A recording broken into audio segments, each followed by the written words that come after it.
আর সকালে টিফিনে পরোটা বানাবো, পরোটা খাবে। তো সকালে আমি টিফিনে পরোটা বানাবো।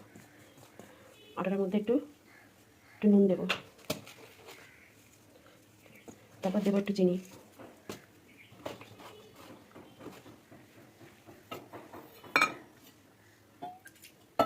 ভালো করে মিশিয়ে নেব, ভালো করে মিশিয়ে নেব। এইবার দেবো আমি একটু সাদা তেল।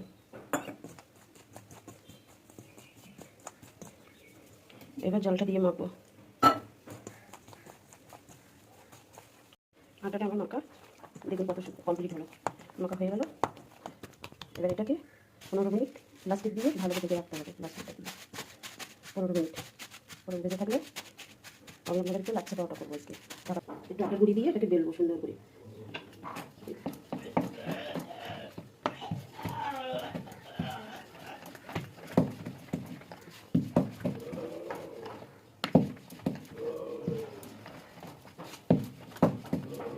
বেশি বড় করবো না, মাঝারি সাইজ করবো।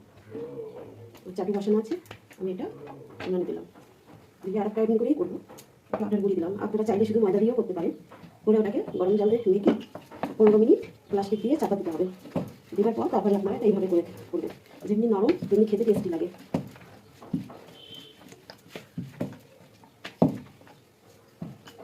এমনি ছুরি দিয়ে এটা কাটবে ছোটো ছোটো করে, দেখুন এইভাবে কেটে এটাকে ভাজ করবো, করে এটাকে এমনি করে দেবো। আর শনিবার তো আজকে নিরামিষ, তো কিছু তো জলখাবারই বানাতে হবে। এবং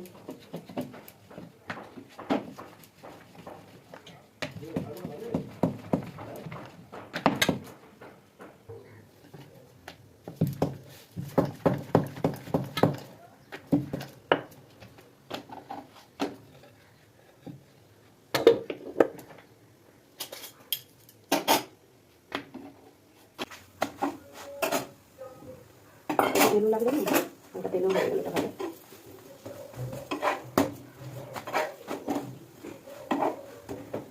খুলে খুলে আসবে, দেখুন দেখুন দেখুন, পর পর পর পর দেখুন কত সুন্দর ছাড়িয়ে আসছে। দেখুন দেখুন কি দারুণ, কিছু লাগে না এর সাথে, এমনি শুধু খাওয়া হয়ে যায়। দেখুন কি দারুণ হয়েছে, দেখুন এটাকে বলা হয় লাচ্ছা পরোটা।